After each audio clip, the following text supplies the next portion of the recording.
everybody. This is Matt from Brunch Boxing, and we are here with the WBC Junior Middleweight Champion himself, the Tyrant Inferno. He returns to the ring Saturday night, July 19th, MGM Grand Garden Arena, PBC pay-per-view on Prime. I'm here with Sebastian Fundora. How you doing, Sebastian? Great, great. How are you, Matt? I'm pretty good, man. Listen, you have a big fight on Saturday, the rematch between one of the bloodiest wars in recent boxing history, you versus Tim Tszyu again. Tell us about how you're feeling going into this matchup. I'm feeling happy. I'm feeling grateful. This is such a big card. We have big names like Pacquiao fighting on this card, and I'm the co-main on this. So, you know, extremely grateful for everything going on. Now, one of the fights that you were looking at having before you agreed to this fight was a fight with Xander Zayas. What made you choose Tim Tszyu over Xander Zayas? My promoter switched it on me. And you know what? In the long haul, this is the better fight. This is the more exciting fight, more more fitting fight for me in my career. Now, the first fight, we know how that went. You were able to secure the decision victory. There are those who claim that the fight changed because of the cut. Do you subscribe to that, or do you feel like you would have done what you needed to do to win the fight that night anyway? Repeat that again. So in the first fight, a lot of people claim that the fight would have been different if not for the cut on Tim Tszyu's forehead. Do you subscribe to that same theory, or do you believe you would have done whatever you needed to do that night to come away with the victory anyway? Of course, I don't agree with that. But that's why we're doing the second fight, to answer all these questions that everybody's been asking. Now, how's your training camp been going? Been very good, very good. We've been going through a lot of sparring partners, so that's all I can tell you. Now, I did notice that you said, well, at least yesterday when you were working out, it seemed like you were really sitting down on your shots like more than usual. Like you could literally hear every shot that you were throwing. Is that a conscious decision that you're making? Like you want to put on a power display on Saturday? Absolutely, absolutely. This is boxing, where a sport that you want to see knockouts, you want to see the action. Basketball has their slam dunks, footballs have their touchdowns, boxing has knockouts, and then there to display that. Now, obviously, we're not looking past Tim Tszyu because he's a formidable opponent. But looking at the landscape at 154, you have a lot of guys that are calling your name. You have, Virgil Ortiz. You have Bakr Mirzaliev. The division just got Jaron Ennis. You got Keith Thurman, who was lurking, looking for a shot. What guys are you looking at? Like, hey, these are the guys I'm gonna have to step across the ring from sooner than later.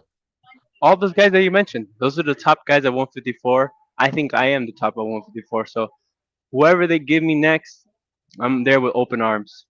It's funny you say that because we interviewed Tim Tszyu recently, and he did say that you are the main man at 154. So he did give you your props as the guy at 154. Now you've worked obviously very hard to get to this point. You were the unified champion. What goals do you have at 154 going forward?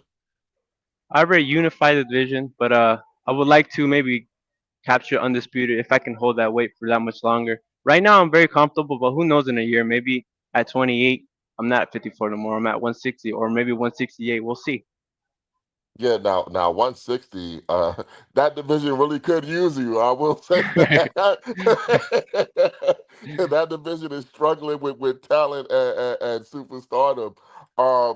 I wanted to ask you about, your family because you have a very close-knit family. Obviously, we know your sister, Gabriella, undisputed champion.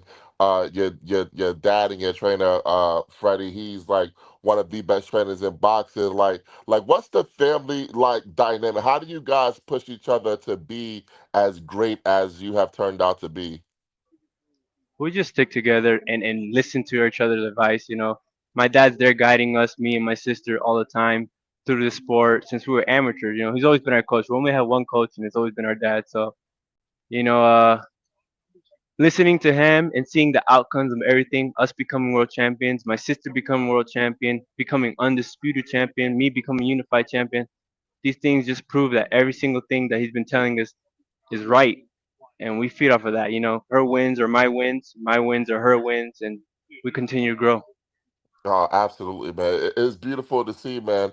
Now, the boxing landscape has kind of changed within like the last year. We do see a lot of stars coming and going. Even with the PBC, Canelo left. Tank is who knows right now. It seems like you have a lot of potential to be one of the guys that PBC relies on to have the big events. Do you like feel any like extra added pressure, like because you are entering that superstar status? I don't feel any pressure because the thing about PBC is that they'll put you in the freaking doghouse right away. So whether it's B side or A side, whatever the case is, they're gonna put you in there and they want results. So since the beginning, my first fight with PBC on TV, they put me in with I forgot his name, but it was in Minnesota, and he was undefeated fighter in all knockouts, and we were fighting in his hometown. And well, if you have something to prove, Sebastian, you go and prove right there. And we stopped the guy, I think the fifth round, and the rest was history right there with PBC. So I think I've proven myself a couple of times with them already that they're comfortable enough to put me on these superstar cards and for me to display my talent. It's just up to me to continue to do these things. And the second I can't do it no more, maybe I'll leave. But right now, I'm very confident in everything I have. Now, when we spoke to your sister a few months ago, she said that one of the goals for both you and her is that you guys want it so that these are your events, not, oh, people are coming to see this guy, this guy. We're coming to see the fedoras. How do you feel about that? Like being the guy. It's an honor. We've been dreaming these moments. The fact that I have a title now, a world title, you can call me a world champion now. It just shows me that I'm doing the right thing. My sister now as well, fighting as a headliner. She's the main event in these cards. I think she was the first main event for Golden Boy as a girl. So these are historical moments, and we're living through it, and we're appreciating it. But we're just continuing to do our job, and we're very grateful. Now, your job Saturday night is to beat Tim Zoo. How do you get it done? I want to knock out. I do want to knock out. All right, man. Listen, Yeah. I can't wait to see it, man. I appreciate you for joining us. You are one of the best champions in boxing, man. One of the stars in boxing, and one of the guys who, at least for me, you're on my list of guys who I know will fight anybody. So, you have my respect, and you have the respect of the boxing public, man. Thank you so much. Thank you. That is the WBC Junior Middleweight Champion, the Towering Inferno, Sebastian Fundora. Like I said, he is back July 19th, MGM Grand Garden Arena, PBC pay per view on Prime against Tim Zoo. Don't miss it.